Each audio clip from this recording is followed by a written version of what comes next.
Allez les bleus, Allez, les bleus. n'est-ce pas hein? Ouais. Faut qu'on en parle un peu? Bah évidemment, un petit euro.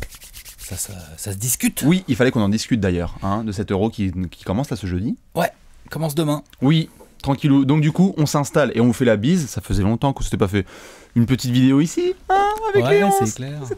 C'est un peu la rentrée. C'est un peu la rentrée, on se préchauffe, bien évidemment, juste inutile de le préciser aussi pour tous les excités avec E accent aigu S et accent aigu ES qui attendent les 30 prévus en 30 jours, ça arrive. Ça arrive, tranquillement. Ça va se tourner tranquillement. Bien sûr, pour le plus grand bonheur De de la Real. Voilà. Mais donc, avant de finir en PLS, on va devoir parler quand même de cet euro de basket parce que, bien évidemment, on va expliquer tout, hein, les joueurs, le programme, etc. Et puis surtout, après, des grosses questions sur ce que ça représente. L'équipe de France, tournoi de transition. C'est ça, parce que c'est pas non plus n'importe quel tournoi, on est sur l'après par cœur. Ouais. Et donc, forcément, il y a pas mal d'attentes. Ouais. Et donc, forcément, il y a des belles critiques qu'on retrouve sur le net. Sur Libération, tu veux dire? Et pas que sur le net. Ça, c'est pas moi qui le dis. Ils ont Internet, c'est moi Libération qui le dis, je sais pas. Ah, tu parles de la place de la Libération. Mais ça- Donc, du coup, on va commencer, Alex, si t'es chaud tout de suite avec le programme, quand même, parce qu'il faut savoir de quoi on parle, non? Quand même. un petit peu quand même. Un petit peu. Donc, demain, jeudi 31 août, ouverture du combat avec le pays hôte, la Finlande. La Finlande, on joue quand même là dos au mur. Hein.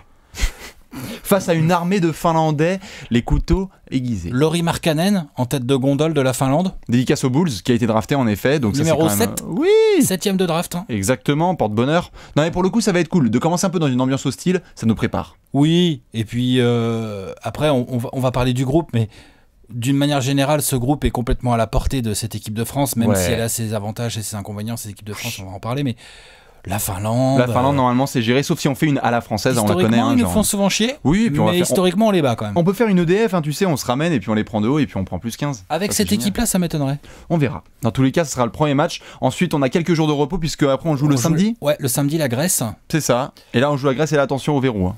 Attention au verrou grec. Ne pas les prendre de haut parce qu'ils n'ont pas gagné sur Antetokounmpo. Voilà, et parce qu'ils ont pas mal de légendes qui ont raccroché. Oui. Il y a quand même du vieux briscard. Bourousis sera là.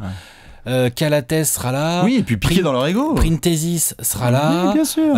Donc c'est des gars, attention, hein, ils ont pareil. une grosse culture basket, ça joue collectif, ça défend dur. Ouais, le premier qui marque 50 points a gagné. Ah oui. 50, hein. Ouais, 50, 55. S'il y a plus de 110 points sur le match, c'est génial. C'est possible que ça soit un score assez bas. On parlera après de tout ça hein, sur l'équipe de France et de assez l'attaque assez offensive. On va en parler de ça. Mais donc ensuite, on joue le lendemain, back-to-back. L'Islande, dimanche. L'Islande, donc là, on sort le clap-clap, hein, etc. C'est un super truc qu'on a volé aux Islandais, voilà. Hein. C'est bien. Voilà. Faites tous comme Alex. Et donc là, on est à l'Islande et après, on enchaîne avec quoi? La Pologne. Voilà, donc là on sort la bibine. La Pologne mardi. Oh bah bonjour les stéréotypes là, bien on est bien là. Tu me sors des punchlines depuis tout à l'heure. C'est la rentrée, c'est la rentrée, on commence, on préchauffe. Donc là on joue la Pologne, pas de Martine.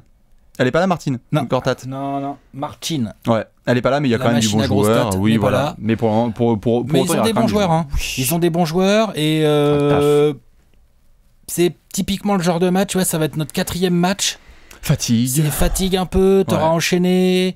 C'est match, il faudra s'en méfier. Si on a gagné les 3 avant, peinard. On sera pas stressé et tout, voilà. Si on est genre à 2 victoires et 1 défaite, faudra faire super gaffe à ce match. Ça pourra bégayer. Il y avoir un petit stress. Tout à fait. Par contre, le 5e, là, c'est probablement le plus chaud puisque là, on joue quand même la Slovénie. A priori, sur le papier, en tout cas, c'est l'équipe la plus forte de ce groupe avec nous. Là, les copains, c'est quand même tendu. Puisqu'il y a Monsieur Goran. Oui. Hein, il est là, Monsieur Goran est là. D'ailleurs, Eric Spoelstra sera. Enfin, en tout cas, il était récemment avec lui en déplacement pour le suivre un petit peu pour discuter. Et puis, il y aura la petite pépite, là, Luka Doncic. Doncic, je sais pas comment on dit. Ouais. On dit Doncic, Luka, dans tous les cas, qui est annoncé dans les premiers de la draft. En même temps, talent. Le pépère a l'air de savoir jouer au basket. Talent x 100 000. Oui, allez le voir. Ceux qui le connaissent pas encore, on vous laisse faire vos découvertes. Il est annoncé en top pick de draft, peut-être pas premier, mais en tout cas dans le top 3. Bon guard, bien intelligent. Ouais, bien intelligent, rapide, technique, physique, bon shoot. Enfin, voilà. Ouais, le hitch quoi. Donc ça nous fait 5 matchs. Ceux qui se posent la question juste, on est donc 6 dans le groupe, 4 qualifiés. Il y a 4 groupes de 6. Donc normalement. Et il y a 4 qualifiés par groupe, puisqu'après on est en 8e de finale. Hein. La FIBA a voulu. On est d'accord avec juste. Oui, si on sort pas de ce groupe. Si on est éliminé au premier tour. Non, mais on sort de ce groupe sûr. J'ai même envie de te dire, si on sort pas de ce groupe dans les 2 premiers, c'est pas normal. Et donc après, on croise avec le groupe B, qui est le groupe de l'Allemagne, de l'Italie, de la Lituanie, donc quand même de quelques petites nations bien sérieuses. Voilà, et vous irez voir notamment sur Trash Talk, il y a toute l'explication avec le programme. Le premier du groupe A rencontre le quatrième du groupe B, le 2 contre le troisième, comme ça, 3.2, groupe B, 1.4. nous on croise avec le groupe B, donc Exactement. le groupe C croise avec le groupe Donc ça, D. c'est un petit peu pour le programme. Ouais. Maintenant, on va se pencher un peu sur l'effectif, parce qu'il y en a plein qui découvrent juste l'effectif et se disent quoi, les mecs qui jouent pas en NBA, je les connais Il y a pas. du nouveau. Hein. Il y a du nouveau, un vent de fraîcheur, Non, il y a du nouveau. un vent de novidad. Bon. Déjà, il n'y avait pas le choix. Bah Comme non, on l'a dit, comme tu l'as dit en ouverture de l'émission, Monsieur Tony Parker a raccroché les sneakers. Et puis plus les que ça, sneakers voilà, internationales. voilà, tout à fait. Et puis t'as Et du puis Monsieur Flo Rudy. Pietrus. Voilà, et puis t'as Alors, Rudy qui vient pas. T'as Attends, Monsieur Flo Pietrus et Monsieur Gelabal. Michael Gelabal. Tout à Déjà, fait. ces trois-là, c'est fini Oui. l'équipe de France. Après, t'as Ensuite, Batum et Gobert qui viennent pas. Batum et Gobert, forfait. Oui. Hein. Et on s'est expliqué, on sait déjà, c'est normal, on l'a dit, il n'y a pas de.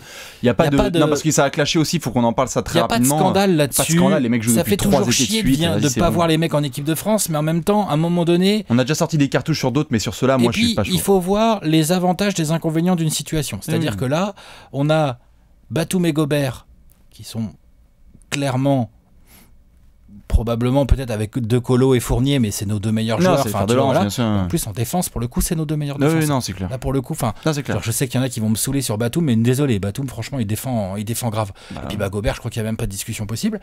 Donc, l'inconvénient, c'est ça. C'est en termes d'intensité, en termes de longueur ouais, même et le de leader- qualité athlétique. Et puis le leadership. Et juste. le leadership de Gobert, je veux bien. Non, de mais expérience, Nico, tu vois ce que je veux dire. Par je demande leadership, c'est expérience. expérience et qualité offensive de Nico et qualité défensive. Leadership et qualité défensive de Rudy Gobert. Oui, c'est sûr. Et on y perd aussi en qualité athlétique parce que les deux, ils sont grands, ça court, ça saute, ça machin, tout ça. C'est utile juste dans tous les C'est pas sens. remplacé, Non, c'est clairement. clair, c'est clair. Par contre, l'avantage, C'est que tu crées une nouvelle page. et puis du coup, tu laisses de la place pour tester les jeunes. Puisqu'on a vu Vincent Collet, depuis le temps qu'il est en équipe de France, on a vu que c'était pas son grand truc d'intégrer les jeunes. Ouais, des nouveaux, Là, ouais. avec monsieur Bisley, là, notre directeur Bisley.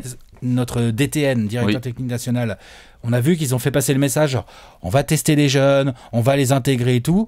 Quand tu regardes ce 12 là, hein, puisque jusqu'à il y a très peu de temps, Oui, on était bah, encore 13, mais Kim Tilly vient de sauter. Hein. Mm. Donc on est 12. Il y a du jeune.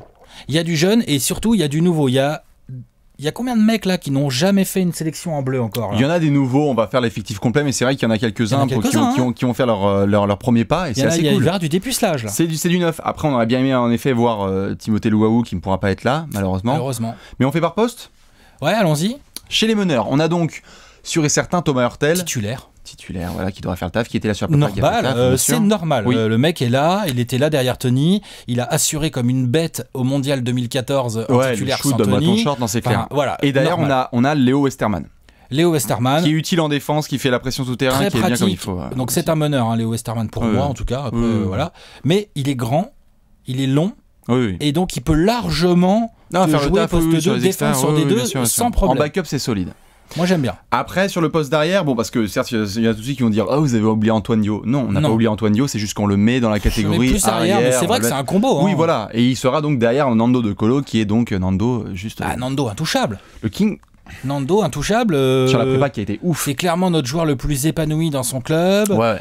C'est Non, il l'a montré, là, il est trop à l'aise, etc. Ça y est, il est un peu plus le poste libéré. 2, c'est vraiment son poste. Ouais, c'est Même clair. si tu peux lui filer la balle, il peut te la tenir au poste 1, ça va. Hein. Très attendu, Nando, sur cette Mais compétition, évidemment parce qu'il que est là, très il faut attendu. qu'il soit productif tous les soirs. Il n'y a pas de d'attente, quoi. En backup donc de Nando, on aura donc Antoine Dio, on l'a dit. Tout à fait. Et on aura également Edwin Jackson. Et Edwin Jackson qui sera aussi, en effet, pour apporter du scoring. Très curieux de voir La pression. exactement l'apport d'Edwin Jackson, Coup de pétard dans le son coup de pétard en punch, sortie de exactement, banc, son ouais. punch, son énergie, sa capacité à se créer son propre shoot, Oui. à driver. Bah, Qu'on retrouvera en Chine l'année prochaine. je suis très curieux de... Non, c'est clair qu'il de- peut se faire un bon jump. Ouais, et il peut être vraiment très intéressant en Ouais. sortie de banc. Moi, Puis c'est j'y crois cool de le beaucoup. retrouver après toutes les histoires qu'il y avait eu de. Ah, puis il a vraiment un profil, son profil n'a pas trop d'équivalent. Non, hein, sûr, et on en a besoin. chez Et on en a les besoin arrières. d'un On en a profil comme besoin. ça. hein. Sur les ailes, ensuite on enchaîne, on a Evan, donc forcément Donc, qui va être est arrière, starter. mais qui va jouer 3 sur ce Voilà, qui va être arrière, et puis un 1,99, j'ai envie de te Mais dire. ça va, Vavan, il peut jouer 3 en Ah, FIBA. ça joue 3 Il totalement joue- en des FIBA. fois, il joue 3 en NBA déjà. Et il aura Toupane derrière lui. Axel Toupane. Ouais. Bah écoute. Qu'on aurait bien aimé avoir encore NBA, mais bon, voilà, il rentre au bled. Non, hein, mais le Axel continent. Toupane, moi j'aime bien, hein, c'est un vrai ailier. Non, c'est clair, c'est clair. Il défend. Oui. Donc j'aime bien son profil. Donc voilà un petit peu pour les lignes extérieures. Par contre, quand on rentre inside, là on a donc un ancien Boris qui va être là, qui va faire le président, tout ce que tu veux, qui sera probablement starter avec Geoffrey Lauvergne. Poste 4 ailier fort, Geoffrey Lauvergne poste 5 petite pivot titulaire clairement. Et derrière eux, on a donc du petit par exemple du Kevin Séraphin qui va être là en backup. Kevin Séraphin qui va être là, qui est plus un pivot. Voilà, mais qui était lui aussi pratique, je sais pas pour faire des comparaisons avec Edwin Jackson, etc., mais dans un profil très offensif qui peut être très bien pour nous aussi. Oui, et puis parce qu'en défense, Kevin, il va amener ses kilos. Sa technique. Non, c'est clair. En sortie de banc, Keke, il a un coup à jouer là. Ah oui, clair. Et derrière eux, deux vraiment nouveaux. Ouais, Louis Labéry. Drafté par les Knicks. Ouais, qui a été faire la Summer League encore cet été. Ouais, mais bon, j'ai pas l'impression que ça ait tellement mordu. Non, avec l'afro, bon, il est peinard. Comme ça. Ouais, bien sûr. Mais j'ai été très agréablement surpris. Pas surpris, c'est pas le bon mot, mais agréablement. Enfin, j'ai kiffé. Tu as été satisfait par l'apport de. La prépa de Louis Labéry. Ouais. Je trouve qu'il shoot bien. Oui, ça va. Je trouve qu'il amène une belle énergie. Il est grand, il est long, il se bat au rebond. Je suis très curieux de le voir là en sortie de banc derrière Boris Dio. Ça m'intéresse. Préférence pour Poirier. Oui, mais c'est pas le même poste. Oui, non, bien sûr, mais Poirier, c'est un pivot. Mais puisqu'on parle à des joueurs un peu, bien sûr, mais puisqu'on parle des joueurs là qui ont fait vraiment, qui ont apporté pas mal d'énergie. Louis Labéry, il a fait quand même Louis Labéry, il apporte de l'énergie. Poirier, franchement, en attaque, je l'aime beaucoup. Hein. Oui. Je l'aime beaucoup. Mais ce que j'aime beaucoup chez Poirier, c'est son côté physique. Il est grand. Oui, il finit bien en l'air. Il finit bien en l'air. Louis Labéry, franchement, il a un côté moderne dans son jeu. Il peut shooter, il a un minimum de handle. Ça peut être intéressant. Ouais, et donc c'est là que j'aime bien les choix de Collet. Voilà, j'aime bien les choix de Collet. Vous l'avez entendu. Hein. Oui, c'est-à-dire qu'il a vraiment pris Louis Labéry qui a un 4-5. Geoffrey Lauvergne, dans l'absolu, si tu le glisses en 4 de temps en temps, c'est pas un problème. Non, il peut. Donc t'as 2-4-5. C'est clair. T'as Vincent Poirier qui, pour moi, est clairement juste un pivot. Enfin, c'est pas un défaut, c'est un pivot. Boris, c'est un 4. Et après, avec ça, t'as Kevin Séraphin qui est quand même clairement plus un pivot. Enfin, j'aime bien l'équilibre. Il va être en 5. Oui, non, c'est assez équilibré. J'aime bien l'équilibre. Et surtout, ce que j'aime bien, c'est que ça prépare bien le futur retour de Rudy Gobert. Qui pourra s'ajuster aussi avec eux, parce que ça peut être interchangeable. Tu vois ? Ça peut être interchangeable. Maintenant, la grosse interrogation, c'est sur le côté, on a vu là en prépa, notamment ceux qui l'ont vu, les matchs qui étaient diffusés, on a une équipe ultra offensive. Oui, on a une équipe qui aime bien attaquer. On a quelques petits soucis en défense, forcément. Forcément, parce qu'on a... Puis tu recrées des automatismes, t'es là genre, non, puis ça fait longtemps. Non, faut quand même être clair. Nando De Colo, je l'adore. En défense, je le trouve pas dingue. Non, c'est sûr. Ça va, il job, mais c'est pas dingue. Non, Boris commence à être un peu vieux. Boris souffre. Dans notre 5 majeur, c'est pas non plus Boris souffre dès qu'il y a un ailier fort un peu athlétique qui s'écarte du cercle et qui vient le chercher dans l'espace. Mais c'est normal. Non, c'est clair. Geoffrey Lauvergne, il défend quand même moins bien que Rudy Gobert. Donc clairement, en défense, on est plus emmerdé. Par contre, en attaque, le 5 majeur, tout le monde peut shooter à 3 points. Tout le monde peut shooter, et puis surtout on l'a vu, c'est un effectif profond, c'est-à-dire que même en sortie de banc, il y a des mecs qui peuvent vraiment contribuer. On parlait d'Edwin Jackson, mais Léo Westerman, il y a des mecs qui peuvent rentrer tout de suite. Labéry va mettre des points, Séraphin aussi. Et s'adapter. C'est ça qui est fou, c'est que ça peut être interchangeable. Il y a des mecs qui rentrent tout de suite en jeu et peuvent bien s'entendre avec les autres, donc ça a été assez agréable en prépa. Maintenant, le groupe a l'air de bien vivre. Ce que nous a dit notre le groupe a l'air de bien vivre. Ouais. Le groupe vit bien. Ça c'est le groupe vit bien. Ça c'est le gros truc que les coachs sortent en prépa pour se rassurer. Mais bon, surtout le plus important, c'est cette histoire de nouvelle ère post-Parker. Là, on rentre dans une première compétition. Et là, je veux bien la réponse de tout le monde là-dessus. S'il y avait un joueur vraiment à surveiller, toi notamment, un mec que tu as envie de surveiller sur cet Euro, parce que sur non seulement cette compétition, mais sur les années à venir, sur les compétitions à venir. C'est Evan Fournier. Là, sur cette compétition-là, pour moi, c'est Evan Fournier, dans le sens où j'ai envie de dire, vas-y, Vavan, casse-moi tout ça, là. Casse-moi l'Euro, là. Ouais. Ah ouais. Non, mais bien sûr qu'il va faire le taf, mais c'est pas forcément celui que j'attends le plus. Mais ouais.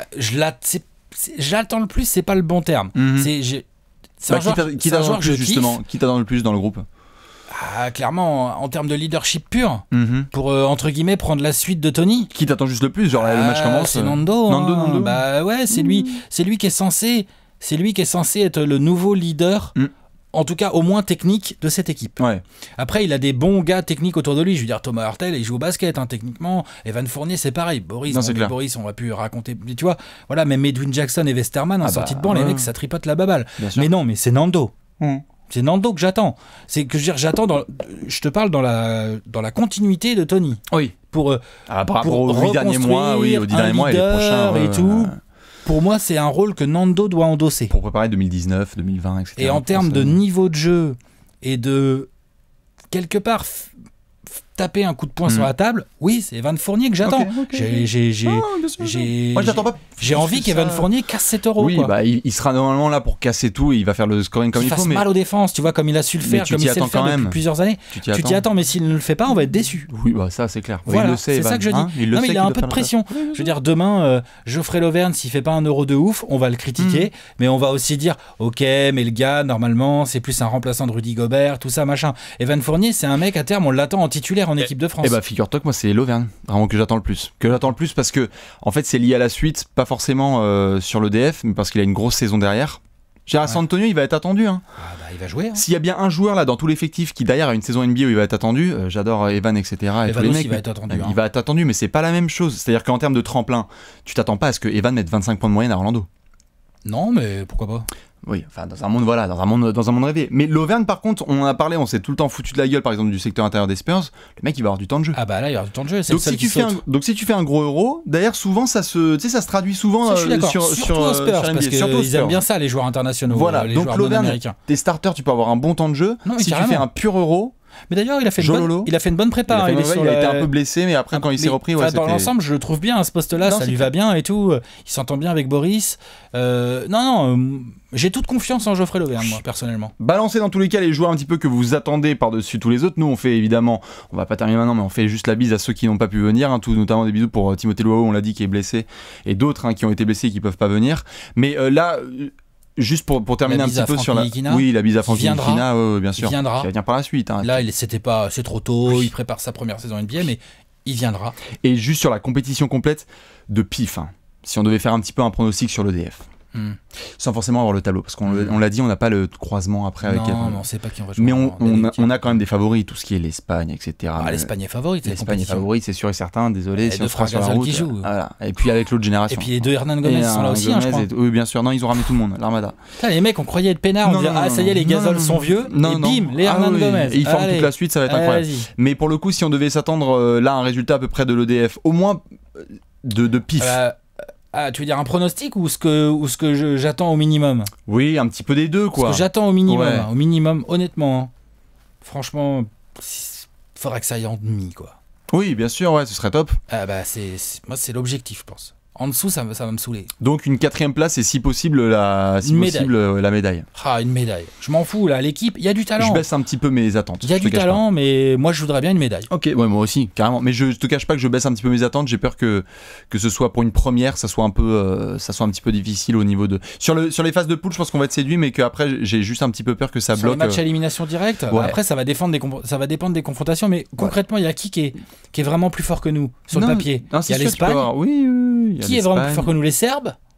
Tu as les Serbes quand même qui vont être là. Les Lituaniens? Oui. Peut-être. Ah oui, clairement. Non, mais après, c'est juste que t'es pas à l'abri. Ils sont pas non plus genre en mode ils nous regardent de haut. T'es pas à l'abri d'une nation qui se prenne un coup de pétard un soir. Oui, les Croates, les spécialistes, les spécialistes de ça, quoi. Les Slovènes, tu sais pas trop. Bon, on va pas les croiser là, mais bon, ça peut péter un plomb et tu peux te trouver vite dans le caca. On verra. Attention à pas prendre les Grecs de haut aussi. Faut prendre personne de haut dans ce genre de compète, de toute façon.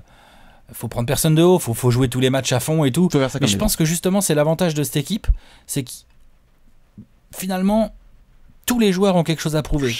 T'as pas un joueur qui peut se dire genre je m'en fous de cette compète. Je m'en fous. Non, ils ont tous un truc à jouer pour leur blase. Ils ont tous un truc important. Et d'ailleurs on comptera sur eux. Et donc ça me plaît. Voilà. Donc du coup voilà un petit peu pour ce bilan. Nous c'est la rentrée donc on repréchauffe aussi. On espère que vous avez passé tous un bon été parce qu'on va arriver avec un paquet de vidéos. Il y a quelques vidéos je crois. Il y a quelques vidéos qui vont arriver aussi. Il y aura peut-être des trucs avec Touquet. Je dis ça, je dis rien du petit teaser dans tous les sens. Voilà à peu près. Donc nous on va surveiller la compétition. On sera devant les matchs tous les soirs sur Twitter etc. On vous fait la bise et on se retrouve pour le premier match de l'EDF. Ciao.